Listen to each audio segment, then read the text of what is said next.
Good morning to all of you, and it's good to be back here in the Consulate General in New York. Memories of this hall, a number of previous visits and a number of previous events which have been hosted here. Today, let me thank ORF and UN in India and CGI for hosting this event and putting this together to speak about what is happening in the AI space and specifically in what's happening in India and a number of these areas.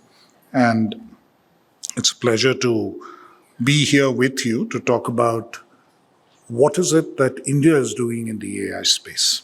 And I think in some ways it's a good occasion and it's a good opportunity to talk about it, partly because I think explicitly this is now recognized as a different and as a third model, which is not as resource intensive, which is not as intensive in terms of looking at throwing money at particular solutions, but is seen to be much more effective in two ways, in the sense of how it makes frugal innovation possible in terms of how with limited resources you're able to innovate, and B, actually looks at a completely different aspect. Thus far, the debate on AI has largely been as to how much of compute capacity can you set up, how much of infrastructure can you set up, how many models can you build, and how effectively can you build those, and how big can you build those.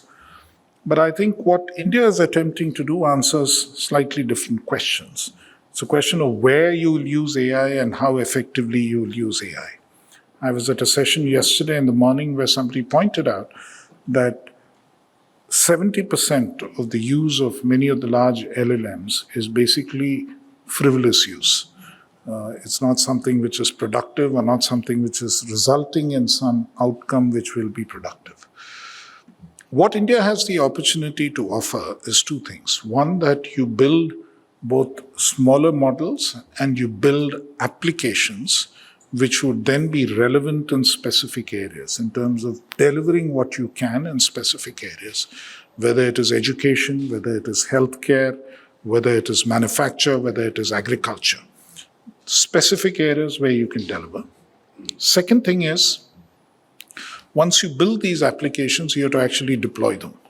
So this fear of, everybody losing their jobs because AI is coming in and your job will go away, to some extent is mitigated because, once the most labor-intensive part of what needs to happen in AI is the actual part of deploying a particular application in a particular situation and making sure that it works there. You will still need people.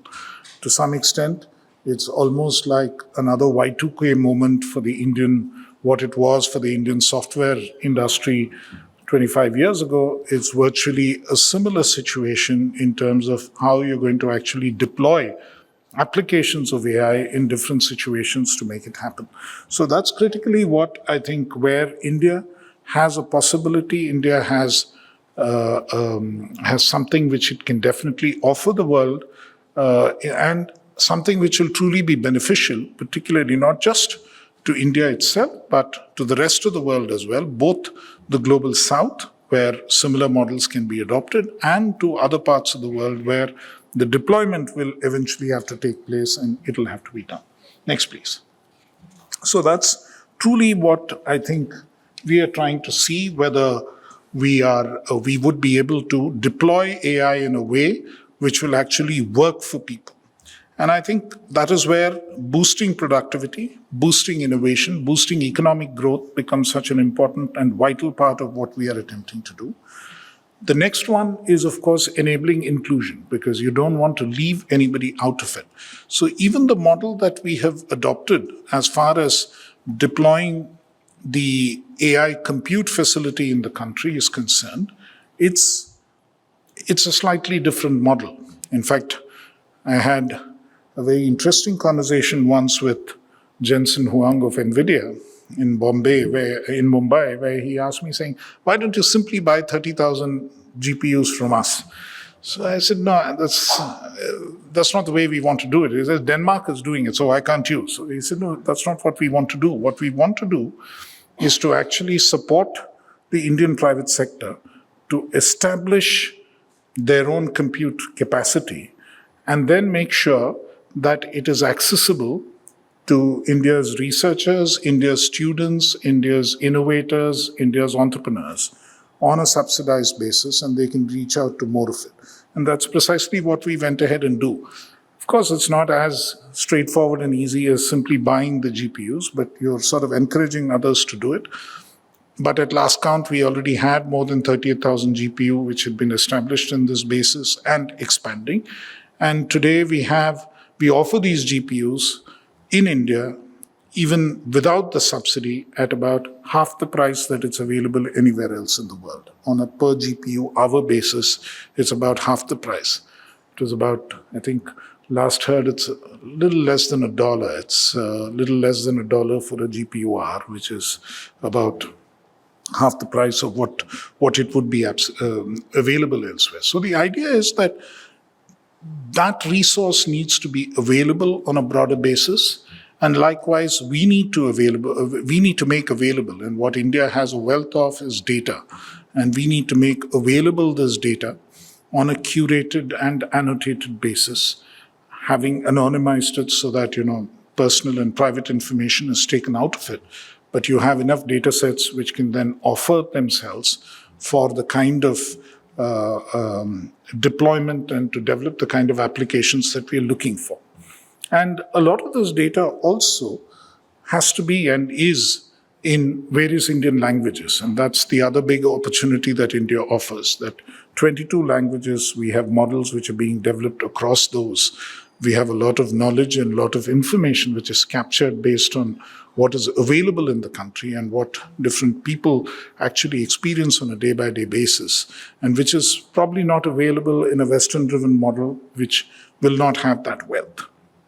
So those are the key elements which then come into this entire focus, and that is how I think our intent is to really push both in terms of what businesses do and in terms of what governance does, in terms of having a data-driven basis on which decisions are pushed and we move forward.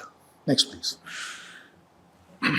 And India's, the strengths that we already have, I spoke about, the digital stack which has been prepared in India in terms of a robust digital public infrastructure, which everyone talks about, what has happened with the digital stack, what is available across, and what everybody can use in an ongoing basis. More than 1 billion users of mobile phones and mobile internet, and people who use all those facilities ready. That's one key element of the digital public infrastructure being already in place. The other part of it, of course, is an AI-ready workforce.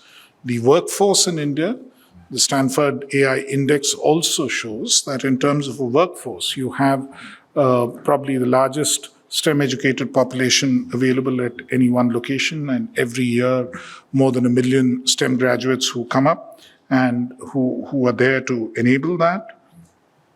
Increasingly, we have a data-driven governance under the India AI mission as we speak. And I was at an event about a week ago in Delhi where we were talking about this, and I had looked at my numbers and I found that there was a report which was being released by MeitY Aayog, our think tank organization, which in their report had written that there are 350 data sets which are available on the AI Kosh, which is our portal. And I had my information based on a note which had been given to me just the day before, which said it was about 1,500. So I said, there are 1,500 of them, you've got the number wrong. And my minister spoke about 20 minutes after me, so he checked online as he was talking, and he found that it had already crossed 2,000. So it was 2024, and I should have checked this morning what the number was, but it keeps increasing that rapidly in terms of the data sets which are available and which we are able to make available for this kind of work. And innovation is something in terms of having the third largest ecosystem for startups in the world, and newer companies coming up all the time, newer companies able to use this, and solving very, very local problems. In fact, one of the AI applications that these guys had figured out was fixing cameras on, Uber drivers, and, there are a lot of these two-wheeler delivery guys who are all over the place, the Swiggies and the Zeptos and so on. You fix the cameras, you study the road, and report back on where the potholes are and how do you fix them later. So, these are the kind of data-driven and these are the kind of innovation-driven applications which are being increasingly used in the country. Next, please. The AI mission, incidentally, has been an interesting way. We got this approved in March of 2024, and now it's seen as an interesting model which can be adopted by most of the world. I already spoke about, especially in the global south, I already spoke about the AI compute, 38,000, which is done on a decentralized basis by a number of private companies and which we sort of pick up. India AI models, foundation models, being developed across as another key pillar. We have already awarded 8 of them, and we should have, by the end of this year, India's own sovereign AI model, which would be working. We're also working with the Indian Institute of Technology, Bombay, and they are working on Bharat Gen, which is going to be a key model that will get put together, almost a trillion parameter model, which should be launched by the time many of you hopefully would be attending the India AI Summit in February of 26. So that's the pace at which this is going. We're already hosting more than 400 models of various kinds, particularly those related to use of language. And between, you can actually converse, and most of it is voice-based, which I think in the Indian context is very critical, that people are able to access the internet on voice-based communication, speak into a phone, and then, it just gets processed thereafter. So that's where it really helps. The datasets platform, I already talked about how quickly it's growing. The Applications Development Center, that is the heart of what we are attempting to do in terms of making sure that there are a number of applications which are developed, which can be deployed across different sectors. Some of it is based on problem statements that ministries and organizations give us. Some of it is based on local ideas that people want to sort of seed and take up, and we support those. India AI Future Skills, which again we are attempting to train at least about 10 million people into that space of being comfortable with AI. And that training and that skilling is across a range. In terms of, if you look at it right from just being aware of AI awareness, which is critical, and it is across the board in a range of things. It is meant for civil servants. We have an online training platform called Karma Yogi IGOT, in which today the second most popular course after yoga is AI for governance. So yoga at work is still the most popular course. But yes, the second most popular one is that. But in addition to that, so nearly 1 million people subscribe to that, civil servants at various levels and state and central government organizations. But in addition, there are also people whom we need to make aware of what AI can do for them and that possibility. So that is at the lowest level. Then we sort of train people in data annotation and putting together data, which is a range of people who will work. You can just actually make money collecting voice data and other forms of data. So that's the second level of skilling which happens. Then, of course, there are the regular programs across at the undergraduate level, the graduate level, and also PhD programs, which we support in each of these areas. So all the way from research, all the way down to the lowest level. And today's, of course, effort is that every course, in all schools, in all colleges, universities, AI is taught to students of all disciplines. Everyone needs to know this as a foundational and as a horizontal technology which is applied across. Safe and trusted AI is another vital area, and I'll speak a little more about it as we go along in terms of what we are intending to do in AI governance and how we are intending to approach that.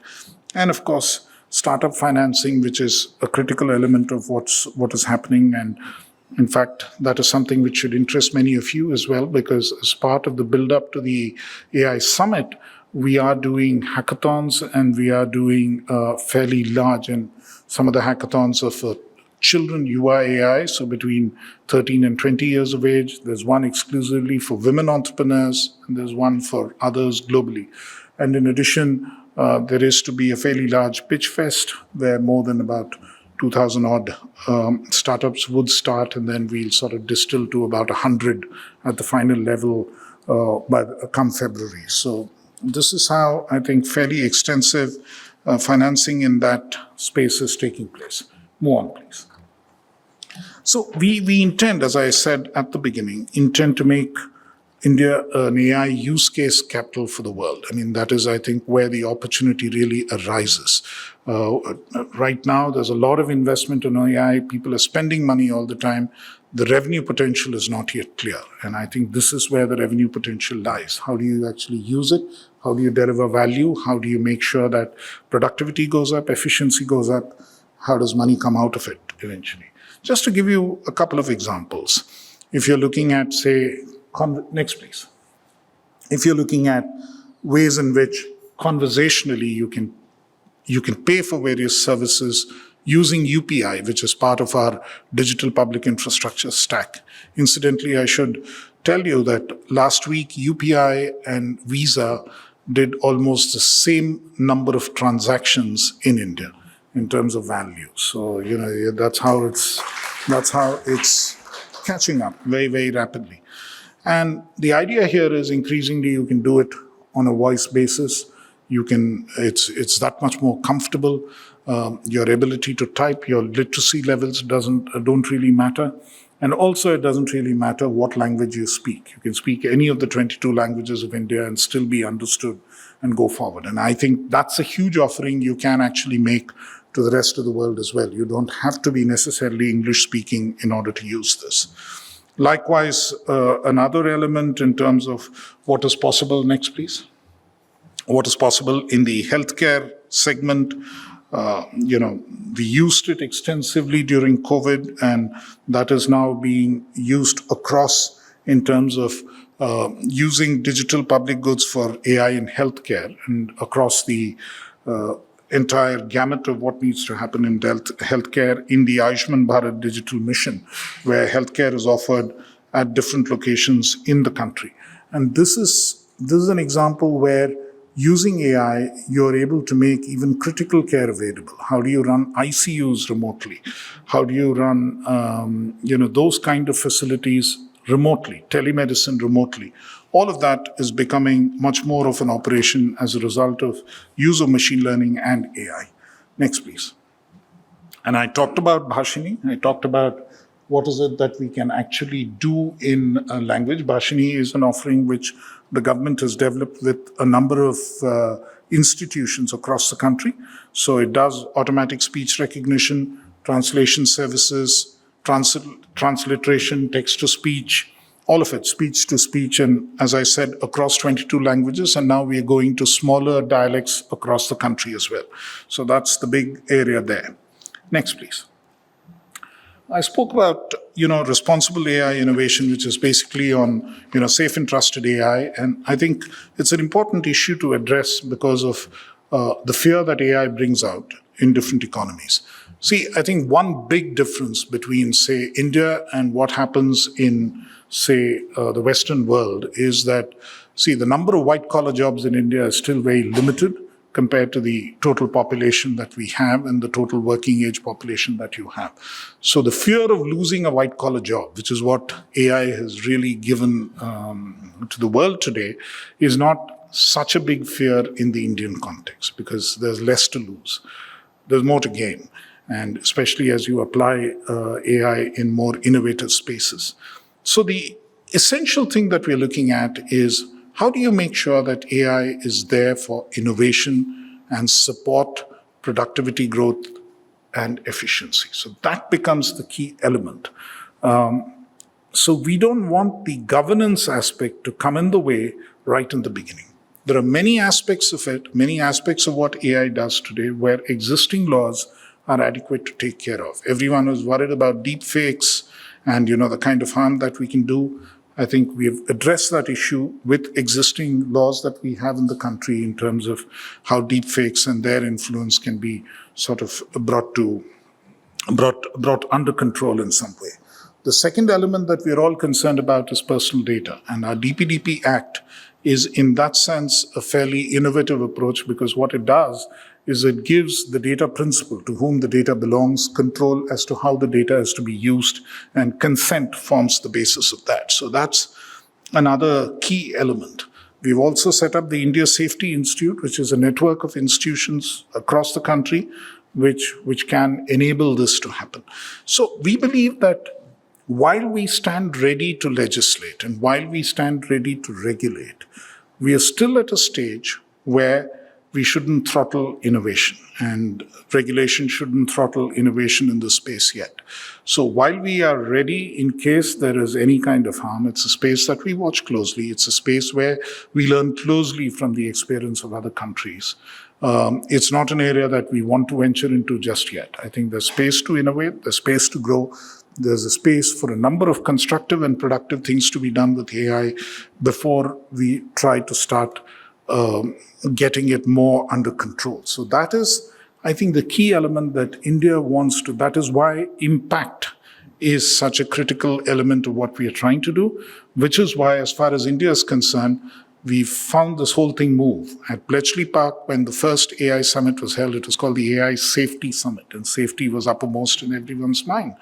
By the time you move to Seoul and Paris, it was called the Action Summit, saying, let's get something done. And now I think we want to establish that it's an impact summit in terms of what is it that you can deliver as impact at scale.